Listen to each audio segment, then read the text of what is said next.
Welcome to the Legendary Leadership video series. I'm Dr. Chris Engel, Dean of Enrollment, Retention, and Registrar at Mott Community College. Today with us, we have Dr. Marilyn Schlack, President at Kalamazoo Valley Community College. Thank you so much for joining us today. Thank you, Chris. I'm looking forward to the conversation. All right, well, let's get started. The first question I have for you is, what was your path to becoming a community college president, and what motivated you to take that path? I think the path was determined for me, Chris. I went to a community college before I transferred to the University of Michigan, and I was teaching at Western Michigan University in the College of Education when I was told that my job was going to be eliminated for a lot of different reasons, some of it financial. And I have to be honest with you, it was a shock to me. Mm-hmm. And I gave it some real thought and talked to my husband, and we had a young son at home, and he suggested that I go back and get my doctorate. So I looked at Michigan, looked at Michigan State, and Western came to me and said, why don't you come and do your program here? I started out with a woman as my chair, and one of the other professors came to her and said, you know what, I have an all-male program, I need a woman. Mm. And my chair said to me, Marilyn, forget about what particular program you're in. I think you need to do this because he has the connections. Okay. He was in higher education, and he was the former vice president at Western Michigan University. So I joined 10 men and me and went into a doctoral program in higher education. And he told me afterward, he saw me pouring tea. So you can see that places the time and energy here. And as I was about ready to finish my degree, the president of Kalamazoo Valley Community College called my chair and said, I need a woman. And it's time that we have a woman administrator here. And my chair said, I've got the woman for you. So I ended up at KVCC as an assistant dean. 2 years later, I became dean of instruction. 2 years later, I became executive dean, and then I became president. Excellent, excellent. So on the topic of motivation, which is going to be one of our topics for today, as a community college president, how do you motivate and inspire your staff to work towards one mission and vision? That's something that we can see be a challenge for such a large staff. How do you do that? Well, that's an interesting question because it ebbs and flows depending on, any organization ebbs and flows. You have periods of time when people are feeling discouraged for a lot of different reasons. They worry about their jobs, they worry about money. So I think the real point of leadership is, one, to be inclusive, to find a way to communicate effectively, to make sure that everyone in the organization sees that they have an important part in the success of the organization, and then you just keep moving that message forward over and over and over again. Yeah, and that's one of the questions I've had is how to get staff to feel that sense of belonging, and so over time, how do you practice at re-energizing them and re-inspiring them, and so they feel purpose and meaningfulness? There are a couple of things that I do that seem to have worked well for me. One, I've told you that I go by the name Marilyn. Mm-hmm. Students call me Marilyn, everybody calls me Marilyn. And I make a point of being very visible with all parts of the college with our employees. I know them by name. I send them all birthday cards with personalized notes. I know their children and grandchildren. I knit for babies. I really make a point of having a personal relationship and making it clear that I'm not up here and they're there and I'm just here because I want something. It is truly an effort to make it a team. That's excellent. Thank you for sharing that. I want to kind of transition to something you mentioned earlier, which is organizational communication. We've all recognized the challenge of running such a large organization. Can you share your perspective on how do you communicate to such a large staff? Well, that's changed over the years, Chris. I've been president for 33 years, and when I first came, we had a different mode of communicating. We sent out memos and we had meetings, etc. Well, you don't send out memos anymore. Mm-hmm. We do emailing. But even that has lost its power. What we do is try to have college-wide meetings, and when I say we, I mean as an organization. We don't just have Marilyn standing up there talking. We have people like our enrollment management person coming in and talking to us. We talk about the issues that are facing us, maybe financially, how our enrollments ebb and flowed, what new programs we've got, and how everybody in the organization has to be a part of that solution. So we meet on a regular basis. We have various people giving presentations. It's a question and answer. And we try to, many times, I'll take the opportunity to deal with rumors and hit those head on. I understand that there's some concern about, and here's what I see as the answer. What are the questions that maybe I haven't answered?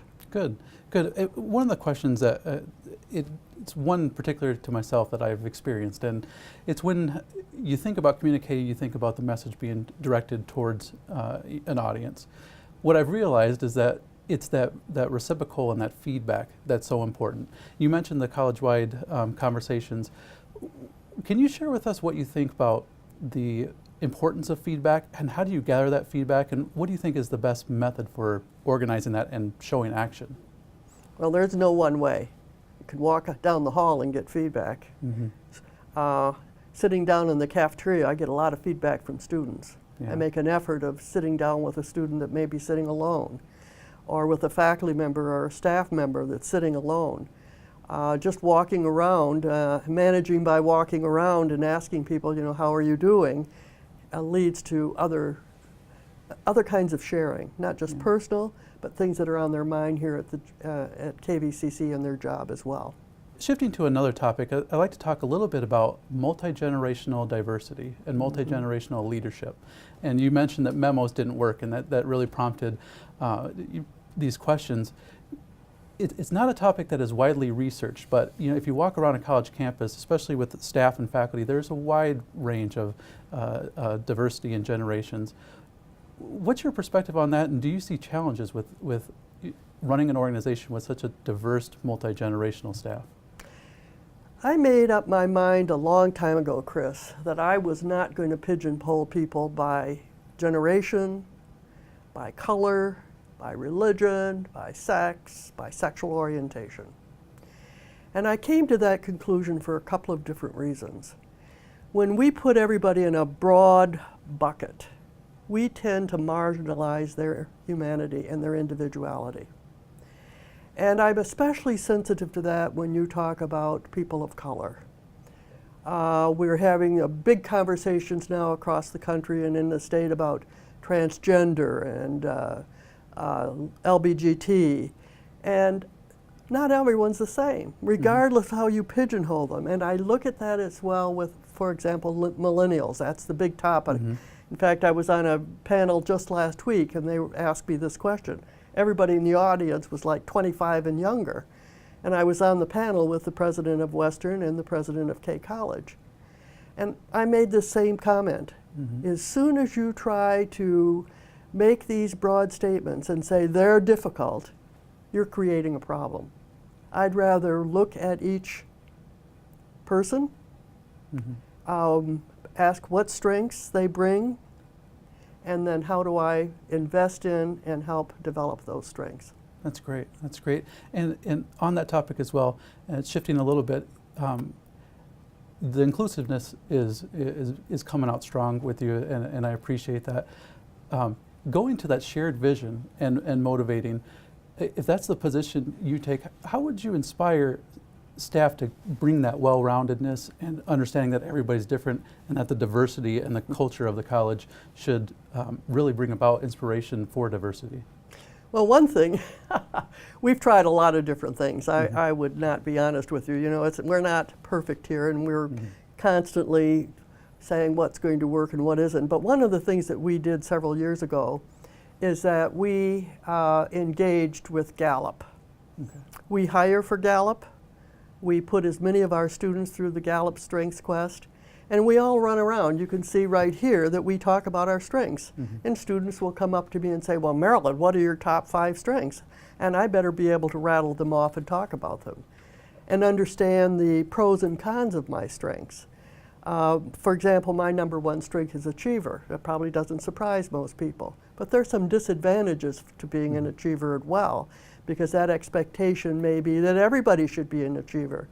We'd drive each other crazy if we were all achievers. So I think that what we're really looking at is how do we celebrate our strengths, how do we complement each other with our strengths, and how are we a better organization because of those individual strengths and those combinations. Great. So well, actually two questions for you. The understanding that on the topics of motivation, on the topics of organizational communication, and on the topic of multi-generational diversity, can you share with us maybe one of the biggest challenges that you faced in regards to motivating and communicating with a multi-generational staff? Maybe one of the biggest challenges you faced over your career? Yes, I can. Probably about 15 years ago, we had a complete misunderstanding, and this involved faculty and staff, about a supposed grant that was supposed to come from Western, specifically for African American students that we were going to invest in, and with the idea that we were going to help build their skills so that they could transfer seamlessly to Western Michigan University. Well, somehow the rumor got out, and it was a rumor, that I was sitting on this and that as a result it wasn't going to happen. Well, we had people coming in and accusing me of racism and that I wasn't interested in fostering this, not only this relationship with Western, but to invest in our African American students. And that was a real eye-opener for me, because I thought that people understood my position and that you know, what I stood for was understood and should have been celebrated and recognized. And I found out that it doesn't work that way. Mm-hmm. That every day is a different day, and every example and every event can bring a whole different set of misunderstandings. So I called people in. I did what I always do. I started with a smaller group that I knew that was upset, and I said, look, let me tell you what I know, what I understand, and what I think is going to happen. And it went away, but at the time it was really tense. Mm-hmm. I imagine. So the last question I have, and I think a lot of the viewers are curious about this too. As we emerge as leaders, many of us watching the video series will be emerging as leaders soon. It is very broad. What advice do you have for us that are emerging into these leadership positions and are possibly looking to seek a presidency position? Don't take yourself too seriously. Keep your ego out of it. Don't be afraid to fail, and realize that you're only average, that you got everybody around you that's going to make you look good, and make sure they understand that. Great. That you're celebrating them, not you. That's excellent. Well, thank you again, Marilyn, for joining us today. It's been a true pleasure. Thank you, Chris. I've enjoyed it. And thank you for joining us on the Legendary Leadership video series.